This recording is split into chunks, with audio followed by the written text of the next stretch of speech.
Hello my viewers and welcome back to the channel. Yesterday was the national holiday of the Cyrillic alphabet. Today is non-working day too, and I managed to find a little time to record these two Japanese twins here. Interesting twins. The first of these two right here was the Adler Junior electric. I think it was my first Adler electric typewriter. Now I have 3 Gabriels and 1 Gabriel electronic, but I think this was my first one. It's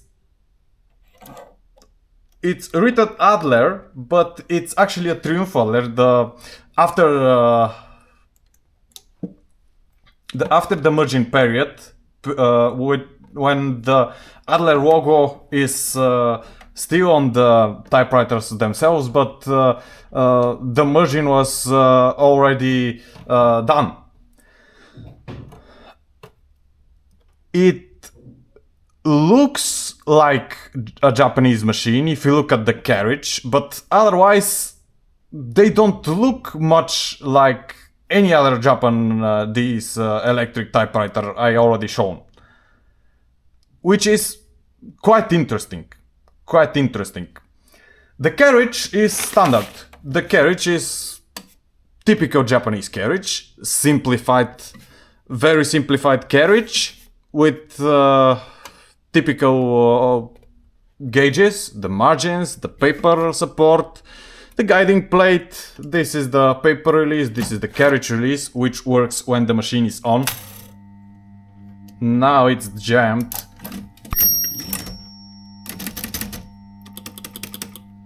Why is your jam?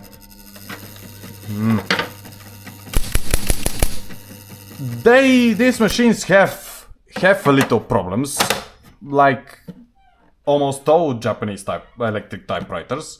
The clutch, well, better not push the enter key.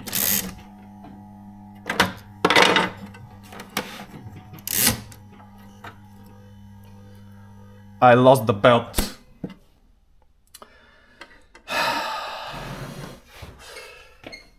I lost the belt. The belt is gone off the row. I had problems with the belt of this Triumph Adler. I bought it with really stretched belt. I cut some of the belt, but the joint ends fail, and I use a carriage belt from my Olympia SGE, which is damaged and inoperable, and I use it as for spare parts, and I use the carriage belt from it and join the ends with staples, which is kind of a temporary fix, but now the belt came loose from the rows, actually the front row, the big row. I have to remove some parts.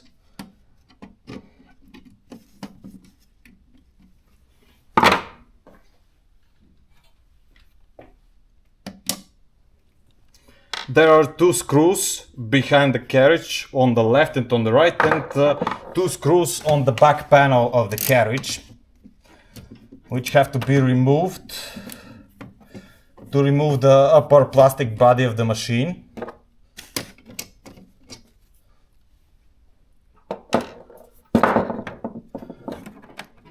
I will remove the cable for safety measures.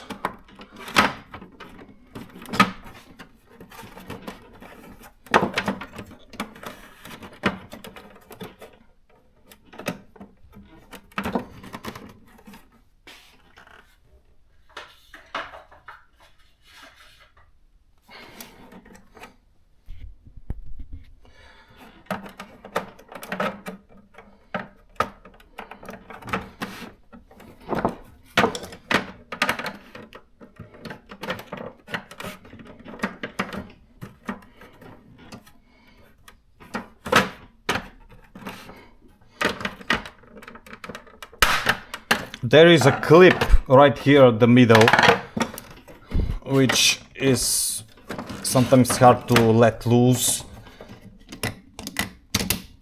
There's the back panel of the carriage.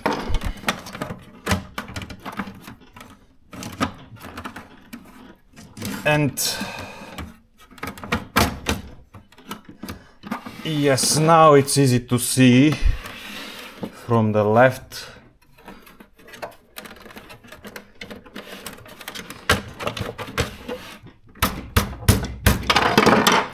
Come on!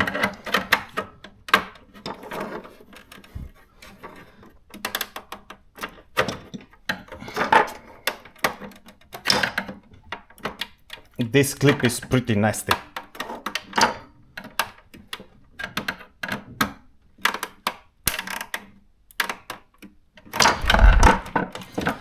I think I have enough space to see what's happening here. I will remove the belt from the small row that is connected with the motor, and I will get it back on place on the main row. Yes, the big row. And there should be a solution.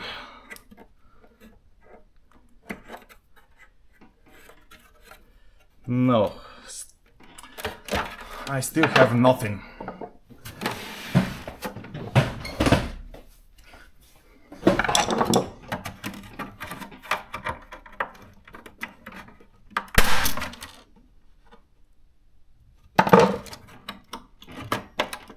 I broke the I broke the clip, but these clips are pretty unusable actually.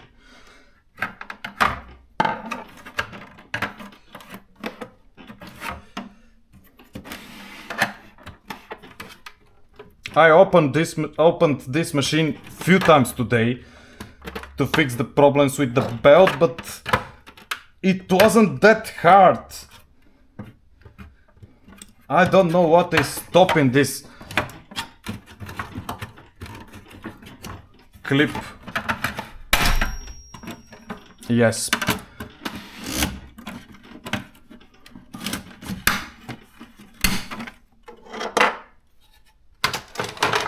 These upper panels are pretty annoying sometimes. So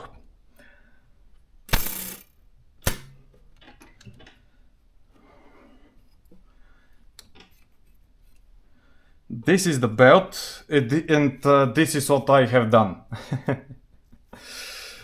As a temporary fix, it works pretty well, but sometimes it comes loose and you have to staple it over and over again.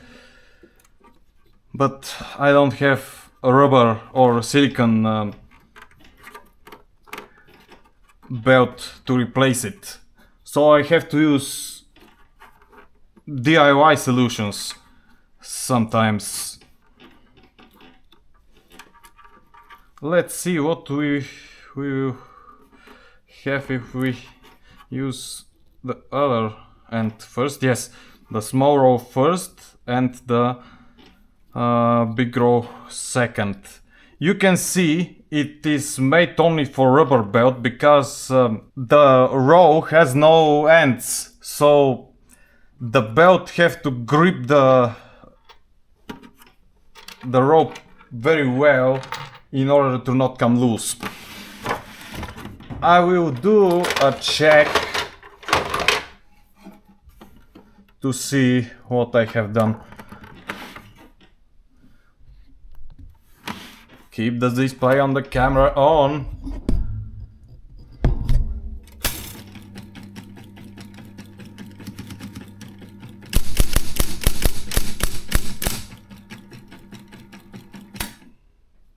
It works. It works for now. I hope it will work for later. I want to cover back to bring the plastics back.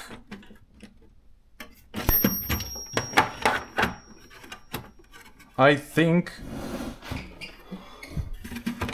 the plastics are on place from the left side, but I don't know about the right side. Yes, that's the way.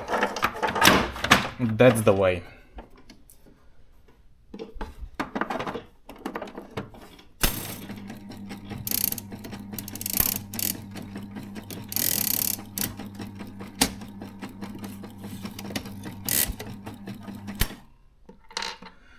Let's tighten back the screws.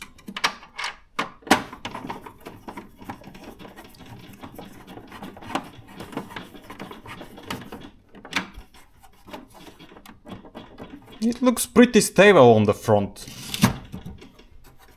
I have to turn back the machine on.